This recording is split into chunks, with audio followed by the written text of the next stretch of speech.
Hello दोस्तों, आप सभी का हमारे YouTube चैनल पर स्वागत है।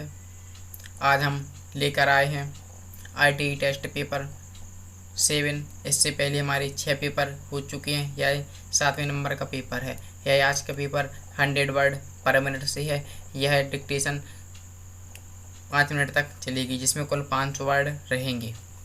और यदि आपको इस पेपर की PDF प्राप्त करनी है तो डिस्क्रिप्शन में हमारी व्हाट्सएप लिंक दी हुई है, उससे आप हमारे ग्रुप से ज्वाइन हो सकती हैं, PDF पा सकती हैं। डिक्टेशन स्टार्ट होगी 5 सेकंड बाद। स्टार्ट। सभापति महोदय, गत 30 साल से स्थिति में कोई विशेष सुधार नहीं हुआ है। स्थिति के हल के लिए हिंदी भाषा का विकास भी नहीं हुआ है। यह संशोधन केवल हिंदी भाषी पर लागू होता है। अन्य क्षेत्रों के बारे में सरकार ने क्या किया है? समय की मांग है कि न्याय पूरे क्षेत्रीय भाषाओं में ही प्रदान किया जाए।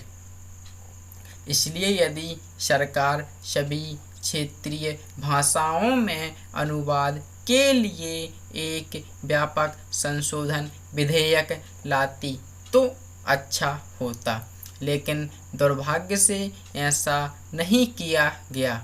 मेरे मत से भारत सरकार को तथा सरकारी संस्थाओं को भाषा के संबंध में कोई एक आधारभूत नीति अपनानी चाहिए।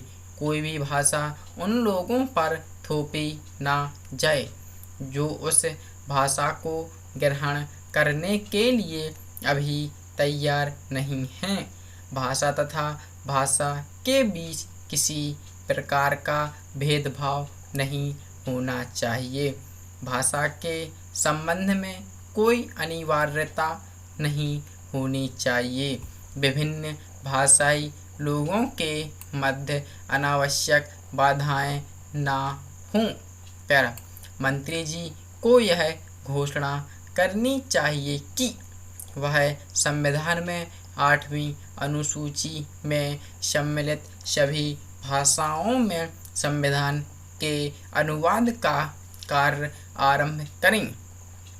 भारत के लोगों को अपनी भाषा में अपना संविधान बनाना चाहिए।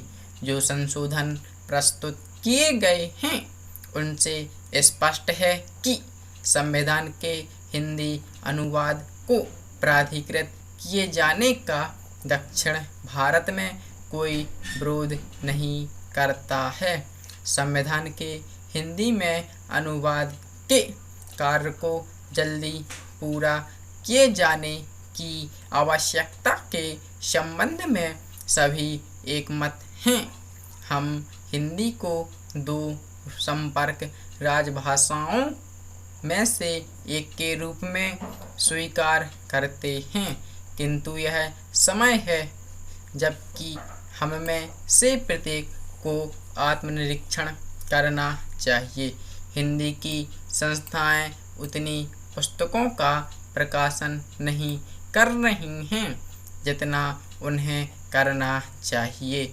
मेरा कहना है कि सरकार की उदासीनता के कारण ही हिंदी को व्यावहारिक रूप से उचित मान्यता नहीं दी गई है।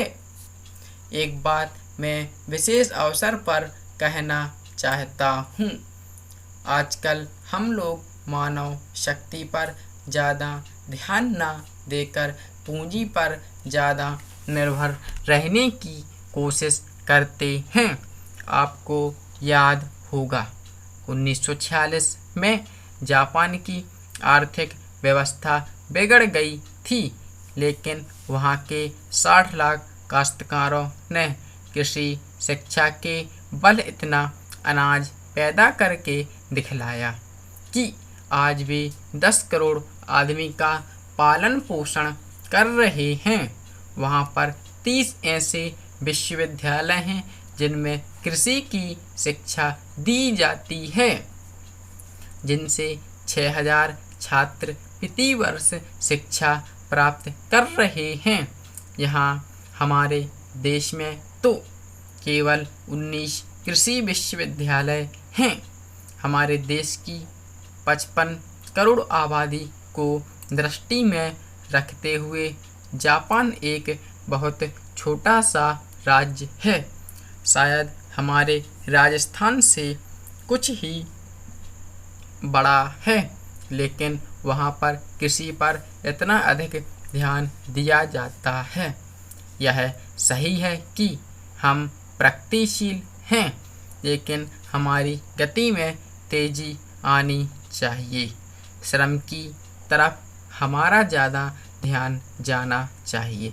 जो पंचवर्षीय योजनाएं हमने बताई हैं, उनमें हमारा लक्ष्य केवल यह नहीं था कि हम अधिक अन्न पैदा करें। हमारा लक्ष्य यह भी था कि अच्छे आदमी पैदा करें, जिससे भारत में रहने वाले प्रत्येक नागरिक का ठीक विकास हो। Full stop. फ्रेंड्स, डिक्टेशन समाप्त होती है। इस डिक्टेशन में 500 से ज़्यादा वर्ड हैं। Thank you.